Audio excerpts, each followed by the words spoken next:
audio, which is awesome. So I've got the DJI mic actually working, but it's on the Lumix camera right now because I don't know why, I just can't get it to kind of function with my phone. Who knows, another problem, another day. Right now we're running glare guards at the minute, these little items, and they're running pretty nicely, I think. Yeah, it's just doing a chamfer at the moment, so that's dealing with that at the moment. I've got to change over to spike tops. So we got an issue.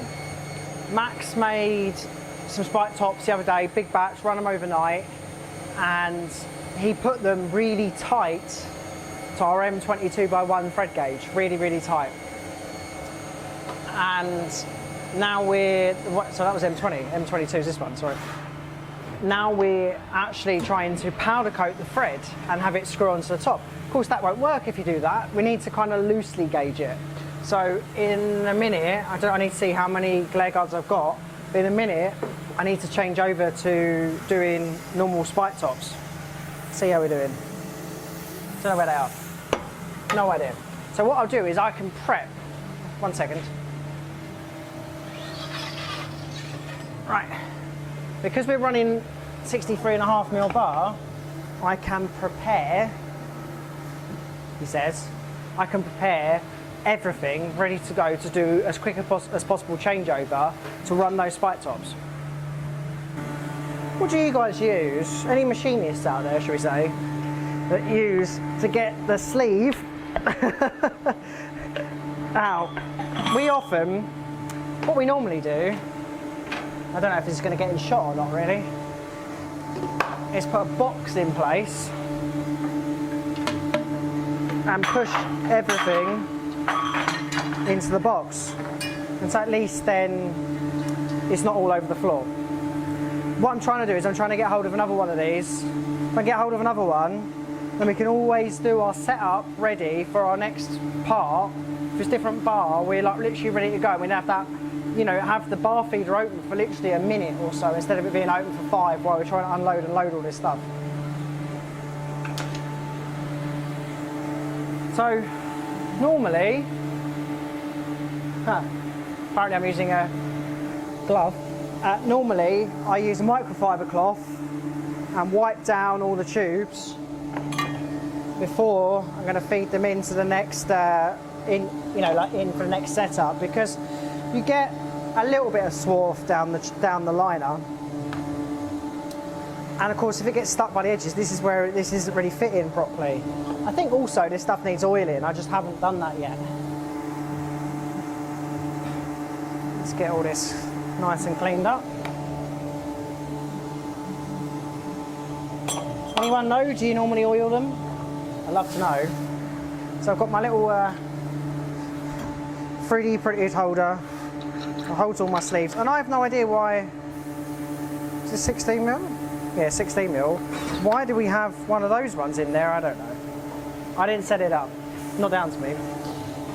But let's get these in right. 7 for each one, and then we'll get the 1-inch one set up. So this is our 1-inch setup now. Flip that over, give it a little wipe inside. Now I've been told by Hydrofeed that there's a number on this, but I honestly have no idea where that number is. Can't see it.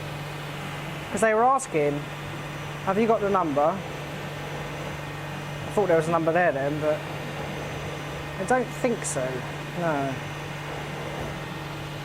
I just don't think this tube has one. Anyway, let's get this loaded up.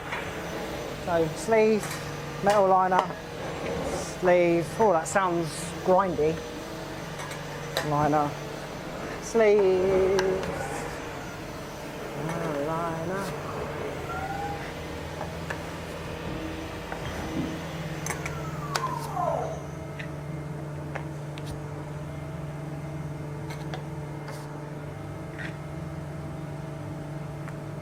And what I try and do is I try and make sure that I've got a good sleeve at the front end that's got a decent chamfer on it to make sure we get that bar in there. and that one has got a nice chamfer on it. So I can whack that in there, and on top of that, when I load it, I'll load my first bar straight in. There we go. So that, he says, sorry Pat, if I don't lose it, there we go. That's me ready to go with that. Super. Put this back where it was. Put this back where it was. That's all ready to go. What's my next thing I need to do for my setup? So spike tops should be, Liam's been working on new little setup sheets. I think they're all in here. Lens, back. This one says back, but it shows top. So I'll go with that. So, which is quite cool. I like what he's done. I'll see if I can show you. I don't know if I'm going to get this in focus or not. I'll go like that. So on there we've got the tools, the collets, and the clamping pressure as well. It's quite cool.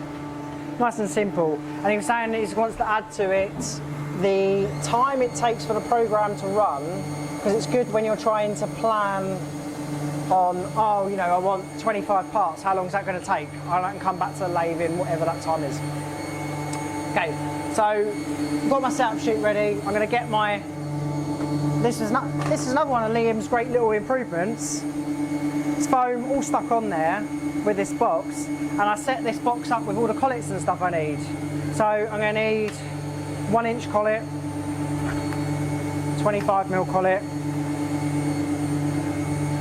U-drill, and yeah, I'm going to need the threading tool, and I'm also going to need our pusher. There might be one in there, but I need that pusher to push that top out, push through there, and I believe that is it. Let's just check.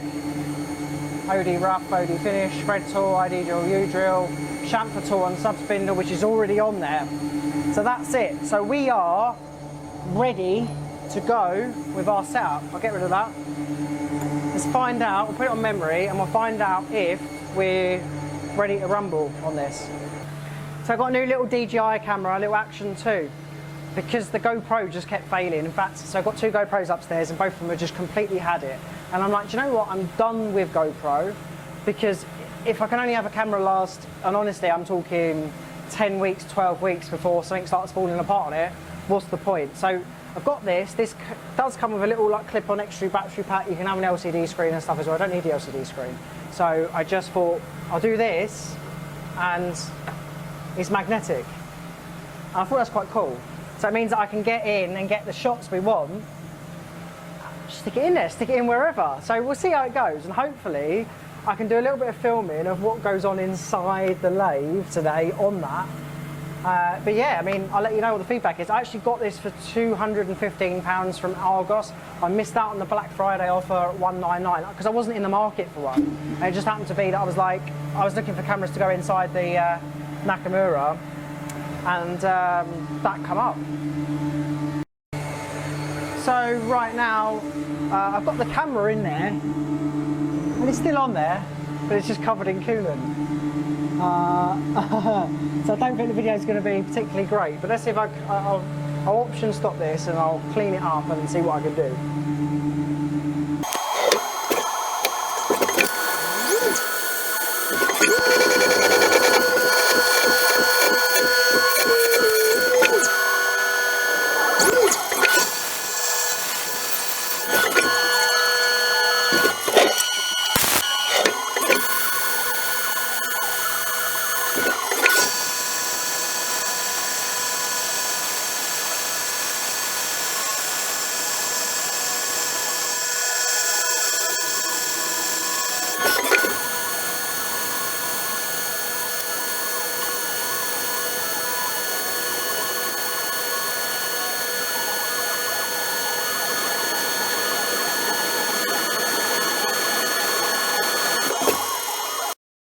Right, here we go guys, the clock is absolutely against me.